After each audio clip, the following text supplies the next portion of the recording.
Monsoon दणदणीत म्हणजे आगमन इतकं जोरात केलंय तर तुम्हाला सांगतो आज देखील म्हणजे आज 26 मेला देखील राज्यामध्ये आपल्या महाराष्ट्रामध्ये ठिकठिकाणी मुसळधार पाऊस पडणार आहे। मुंबईला देखील अतिवृष्टी होणार आहे, नाशिक देखील अतिवृष्टी होणार आहे।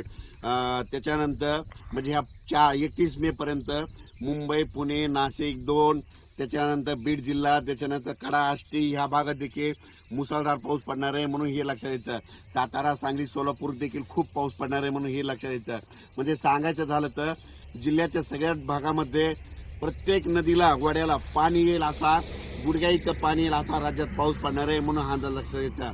तर आज हे जरी ऊन पडलेलं असलं तरी तुम्ही बघा दुपारी 2:30-3च्या नंतर राज्यामध्ये परत पावसाला सुरुवात होणार आहे, पण हा पाऊस पुन्हा रात्रभर आजूबाजूला पडतच राहणार आहे म्हणून हा अंदाज लक्षात येतात। राज्यातल्या सर्व शेतकऱ्यांना सांगू इच्छितो की राज्यामध्ये 26 मे पासून म्हणजे 26, 27, 28, 29, 30 आणि 31 मे पर्यंत दररोज भाग बदलत जोराचा पाऊस पडणार आहे म्हणून हा अंदाज लक्षात येतात। काही ठिकाणी मुसळधार पडणार आहे, काही ठिकाणी अति मुसळधार पडणार आहे, कुठं रिमझिम पडणार आहे।